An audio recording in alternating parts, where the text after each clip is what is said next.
Okay, so this one, we divided the top and bottom by 3, giving us negative 1/3. This one you divided by 2 to give us 2/5. 4 divided by 1 is 4. Negative 7 divided by 1 is negative 7.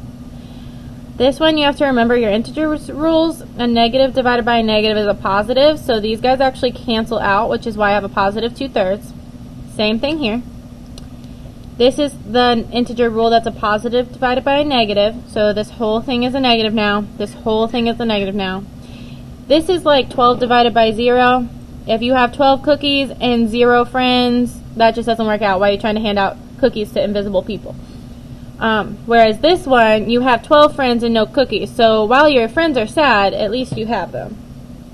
You just have 0 cookies. Alright, our slope-intercept form is y2 minus y1 over x2 minus x1. This just means you take your first coordinate point, which is x1 because it's your first one, right? And your second one, which is x2 because it's your second one. And you plug them into that equation. So you can kind of see that relationship. Circle these in my handy-dandy colors. Whereas these guys are right across from each other in the formula, and these guys are right across from each other in the formula. You just have to remember to do that minus sign. Let's practice that a little bit. So I like to mark these just to help myself remember. So this is my x1 and y1 since it's my first pair. This is my x2, y2 because it's my second pair. My formula says y2 minus y1, so I'm taking my y2 minus my y1 over my x2 minus my x1. 2 minus negative 1 is a 3. 6 minus 1 is a 5. So my slope here is 3/5. Next one, again, I'm going to label x1, y1, x2, y2. I subtract my y's first, so that's 3 minus negative 2 over my x's, which is 4 minus 3, gives me 5 over 1. And from up here, I remember that something over 1 can just be written as the top number, so this is just 5.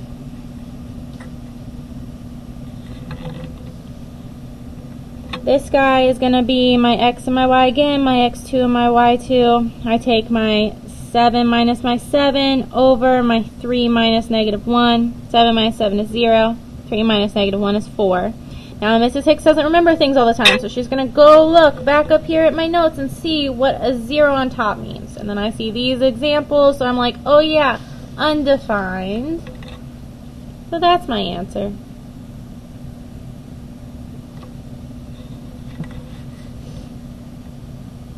Okay.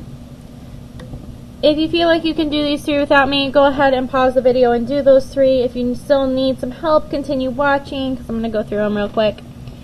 So we have x1, y1, x2, y2. You do your 7 minus your 7 on top. Your negative 11 minus your 3 on bottom. So that gives you 0 over negative 14. And just like this guy where 0 over 4 was undefined, 0 over negative 14 is going to be undefined again. Okay, again we got our x and our y, our x2 and our y2. 10 minus 4 on top. Negative 5 minus negative 5 on bottom. This is where it's really important we use a calculator if we don't know our minus or negatives, because if you don't use a calculator, you can get this wrong. 10 minus 4 is 6. Negative 5 minus negative 5 is actually 0. Now, Mrs. Hicks doesn't remember what a 0 looks like on bottom, so I'm going to go back up here. Oh, yeah, it's 0. Cool beans, so my slope is 0. Last one, 12 minus 4 on top. Negative 3 minus 0 on bottom. Notice how I did not mark these up. That's because at some point you're going to get to the point where you don't need to mark these up with x and y's. And then we get negative 8 over 3. Please, please, please ask questions if you don't understand any of these questions. That is why I'm here. Alright, these are to do on your own. The reason that this is like this is it just set up the formula for you. So go ahead and pause the video and try those with a partner or by yourself.